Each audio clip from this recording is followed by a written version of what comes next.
What's going on, everybody? This is Griever back here, bringing you guys the latest behind-the-bar reviews for One Piece! One Piece chapter 943. Now, this chapter had a bit of hype surrounding it, especially everyone wondering what Zorro was going to do and what exactly did Hiyori mean by devil fruit. The smiles are at fault. The smiles are the cause of everything.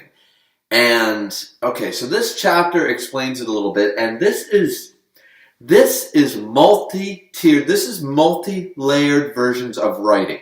And this is why people have coined Oda as Goda, for a lot of reasons. Now, the beginning part of the chapter, cover page is Robin with a tarantula, weaving something, blah, blah, blah. I'm really waiting for the cover serials to return, like not just these fan requests. I really want Oda to follow somebody else, but I feel like since Wano is supposed to be this big arc, like, we can't know what's going on with Marco and the Whitebeard parts because they might be showing up with Nekomamushi, for all we know. At the very least, Marco should. And we can't know what's going on with Shanks right now because that's probably integral to the plot. We can't know what's going on with Blackbeard. Like, most of the characters he would follow right now, he probably can't for that very reason. Either way, that's the cover page. And then we get a couple of pages of the original, when the 9 red scabbards, the 9 red sheaths first were there, and they were ruffians. We see a young Shutamaru, young Kinemon, young Inorashi Nekomamushi. All of them are gathered there, though we still get Denjiro and Kawamatsu in silhouette form, but that's, we'll get their reveals eventually. Now, here's where they were stealing from Yord Yasui, and the thing is that he basically said, "Oh, you're trying to work for Odin. Well, here you go. Like, it's like, that's your, like, national treasure. That's your household's, like, great treasure. Like, if you guys have ever played Assassin's Creed, it's basically like the nation's chest sort of idea. Like, this is the epitome thing. And it's kind of like, what are you doing giving us that for?" And he's like, "Oh, yeah, that's not enough. Here you go. Here's a big bag of gold while we're at it." And during this whole exchange, basically what he's saying is, look, that man Odin might be a ruffian today, but he will be, and we already saw this in the first flashback with Yasui, is he will be the shogun, and he will be like the best of us sort of idea. He had such faith in Odin, in the Kazuki clan, but Odin specifically, as a daimyo, as a leader, as a shogun. He was ready, of course everything fell flat, but this whole exchange is great because it's just saying, like, look, but he's also going to need retainers. He's going to need loyal servants and retainers and people he can trust, people who he can put his faith into. And we see this formation. He beat the biggest bads of the region, these bandits, these ruffians, and he turned them into nobility. He said, like, basically, use this money, educate yourself, learn how to be a part of the people, but also how to lead people. Educate yourself about the world. Educate yourself about all the different regions of Wano. This is your time to broaden your horizons and become more than what you are. Strength is good, but you can't lead with strength alone. You need a bunch of other skill sets, right? So I'm just like, this was he was so intelligent, and it comes to a point where you almost, like, you feel this sense of pity for what happened to this great daimyo who had such foresight in Odin and such, great expectations for the next era, and to see everything that happened. So yeah, that's really big. And then we cut away and we see all these members, even Kawamatsu and stuff, because we see that it's being, of course, displayed in the prison, and we see Luffy there and stuff. And Hirogoro even says, "I can't believe it, Yori Yasui. He's like the greatness, and now he's dead." And this has come from the Yakuza boss, right? Remember, he was the Yakuza boss of the flower capital sort of idea. Hirogoro of the flowers, anybody? But there are 5 other bosses for the 5 other regions of Wano. He just commanded respect. Very Godfather-esque thing going on there. But even he was like, that man was great. Like, and this coming from him. And Luffy was even like, death should not be laughed at. I don't care who dies. That's not cool. But he, of course, like Zorro, does not understand exactly what's going on. We see reactions from Kaido, Queen. We don't see King or Jack, but we see Queen, of course, being in part of the prison little mini thing going on there.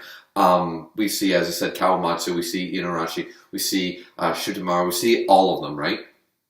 And they're all reacting to this. Of course, they're crying and they're, stuff. But then we still see the people from Ibisu Town, and they are still laughing and stuff. And this is where Hiyori basically says it's a double conversation. So I'm not going to go too deep into it, but suffice it to say, like Frankie in their group, like Sanji and Frankie and Usopp in their group, right? This is being explained to them. And we also have Shutamaru, I guess, sort of explain this to Kinemon and Inorashi right now. And we also have Hiyori telling the story, but they're all telling the same story about the smiles. A lot of people assumed, I saw on Joy Boy's Twitter and stuff, I saw a lot of people assuming what this meant. Some people took it metaphorically, like it's all their fault sort of idea that this has come to this.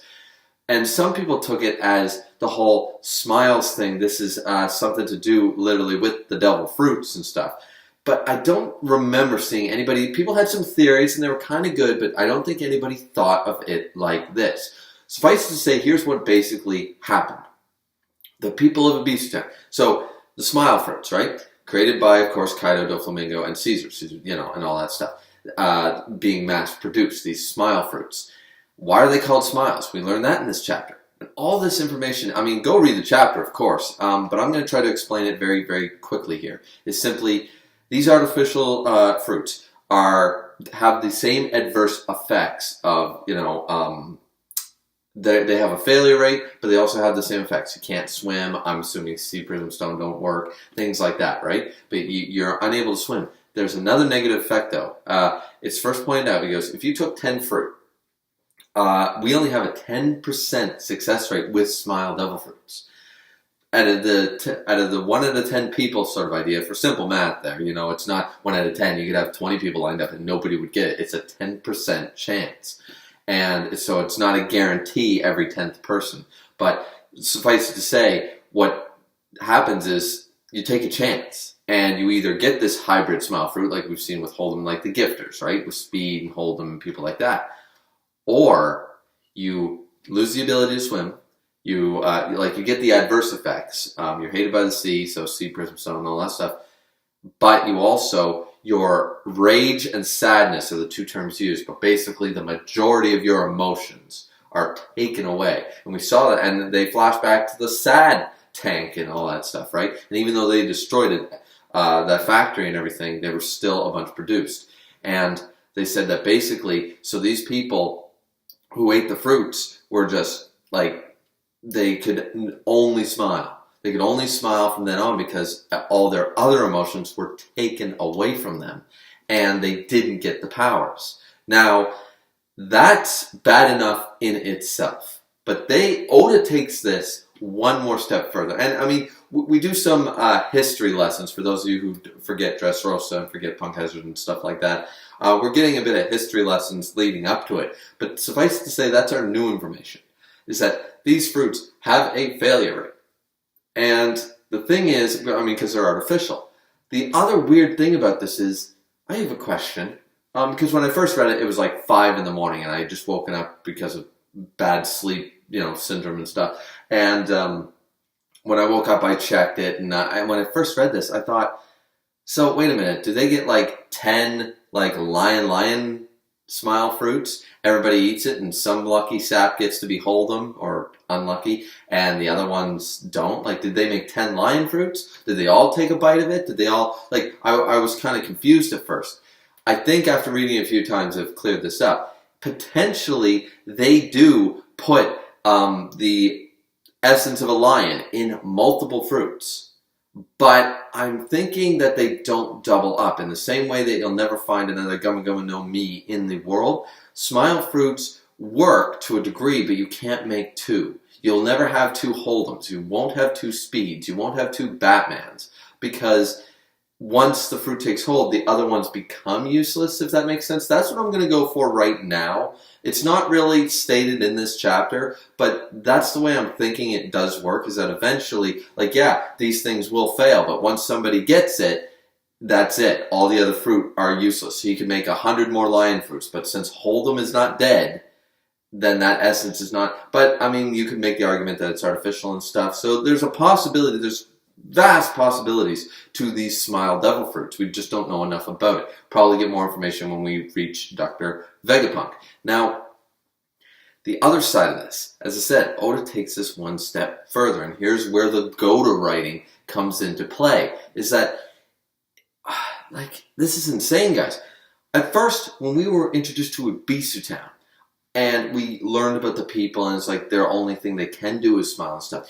This was, as I said, and a lot of other people said, and it was, I think it was almost like stated or rationalized in one of the chapters. I might be wrong about that. But it was basically, these people have had everything taken from them. And at this point, all they can do is smile. The one thing that nobody can take away from them is basically their smile, is their outlook on it. Yeah, people are dying. Yeah, we're poor. Yeah, we're starving. Yeah, everything sucks. But 20 years of this has gotten them nowhere. They're no better off than they were when Orochi first took over and Kaido won and everything.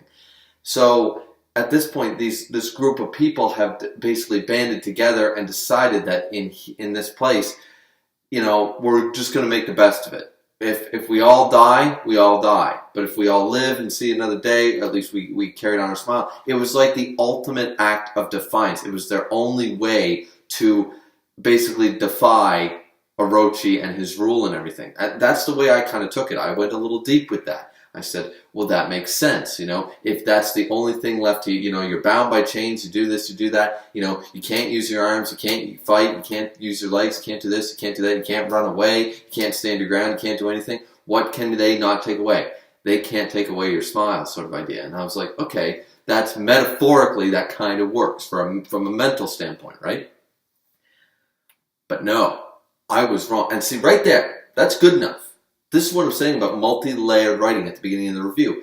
That was a good enough reason. It was a good enough reason for the members of Ibisu Town, for the townsfolk, to behave that way. And everything was a smile, and to not break the smile. And even Yasu on his crucifixion even said, I'm going to go out smiling, I'm going to go out singing, I'm going to go out laughing, all this stuff. Like, he was the symbol of their people to the very end, even as a daimyo, and then later on as just a poor beggar. He still kept up. He was still a member of the people, and that was powerful enough on its own. Now, we could have stayed with that message, and maybe we should have, just saying, but here's where we get multi-layered. Oda could have left with that. That would have been fine. But no, there's a darker reason why these people smile. Is because Orochi took this one step further. What do you do with all these? You know, usually what happens with a devil fruit, take one bite, fruit becomes useless, tastes like crap, end of story. Artificial zones, I think they've been preserved a little bit better. I think somebody's, you know, adding a few sweeteners, a few salt compounds, stuff like that. Preservatives to kind of keep these fruits around for a couple more bites. And what do you do with the most starving people who are willing to drink toxic water? Yeah, Orochi saw an opportunity. Because even in this chapter he says, yes, he doesn't want to kick the people of Ibisu Town out. Because he's like, yes, send them off with a laugh. Be merry, even though I am a villain. Even though you people all hate me. It does not matter. I am Lord Orochi and all that stuff, right? And all that stuff, all that thing is that he thinks Wano's this grand country. He thinks, I mean, not to get political, guys, but he's basically like wearing the Make America Great Again hat with America crossed out and Wano on the friggin' thing. And that's his whole outlook. He thinks it's the greatest country in the world right now, even though it has fallen well below what it once was and what it could have been. It's not the greatest place anymore. So arguments aside whether it ever was, but we know for a fact things were better before Orochi and Kaido. So, at least for the people. And I'm sitting there like, so Orochi used these fruits. He carted them to all the villages, and these starving people would take bites of these preserved, after they've done their job, they would eat them because, of course, they're starving. And now, what has he done? He's taken away their rage and the possibility of rebellion as a result. He takes away their sadness, so he's not in this miserable country where nobody's happy, because he wants to be the happy-go-merry, this is the greatest country of all time, blah. And this is the end result. And